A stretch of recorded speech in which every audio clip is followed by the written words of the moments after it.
12 రోజులుగా ముగ్గురు తెలుగుదేశం పార్టీ కార్యకర్తలు వైకాపా పార్టీ చంపింది. దానికి సమాధానం చెప్పాలని తుమ్మపూడి మంగళగిరిలోనే మైనార్టీ సోదరుల్ని వైకాపా నాయకుడు చంపాడు. బ్యాట్ పట్టుకుని కొట్టి చంపేశాడు. వాళ్ళు మా కార్యకర్తలు చంపి ఇప్పుడు ఏం ప్రశ్న అడుగుతున్నారు. ఈ రోజు కూడా తాడిపత్రిలో మా కార్యకర్తను చంపేశారు. చంద్రబాబు నాయుడు గారు ఓర్పు సహనంతో మమ్మల్ని ఉండమన్నారు కనుక ఓర్పు సహనంతో ఉన్నాం. లా అండ్ ఆర్డర్ మెయింటైన్ చేయమన్నారు కనుక నేను ఎక్కడ ఇష్యూ చేయట్లా. మంగళగిరిలో కూడా లా అండ్ ఆర్డర్ ఉండాలి, నేను ఇష్యూ చేయట్లా. చెప్తున్నా, మిమ్మల్ని అడుగుతున్నా, ఎక్కడండి వైకాపా కార్యకర్త ఎవరు దెబ్బ తగిలింది, ఎవరిని చంపాము, మేము ఒక్కడి జోలికి వెళ్ళాం. మేము వాళ్ళు ముగ్గురు మమ్మల్ని చంపి తిప్పి మా పైన ఆరోపణ చేస్తాం. కరెక్ట్ గా రుషికొండ ప్యాలెస్ బహిర్గతం అయింది. ఏంటి సార్ 500 కోట్లు మొత్తం చూడలే, ఇంకా చాలా ఉందని. ఇంకా ముఖ్యమంత్రి గారు దానిపైన నివేదిక అడిగారు. ఎంత ఖర్చు అయింది, దేనికి ఖర్చు పెట్టారు, మొత్తం డీటెయిల్స్ అడిగారు. ఇంకా రావాల్సిన అవసరం ఉంది.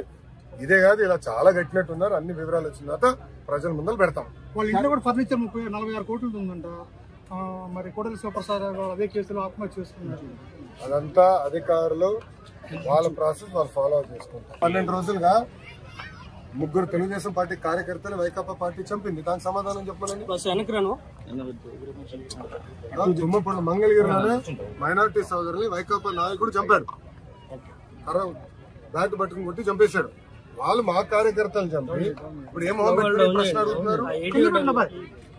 ఈ రోజు కూడా తాడిపత్రిలో మా కార్యకర్తను చంపేశారు. చంద్రబాబు నాయుడు గారు ఓర్పు సహనంతో మమ్మల్ని ఉండమన్నారు కనుక ఓర్పు సహనంతో ఉన్నాం. లా అండ్ ఆర్డర్ మెయింటైన్ చేయమన్నారు కనుక నేను ఎక్కడ ఇష్యూ చేయట్లా. మంగళగిరిలో కూడా లా అండ్ ఆర్డర్ ఉండాలి, నేను ఇష్యూ చేయట్లా.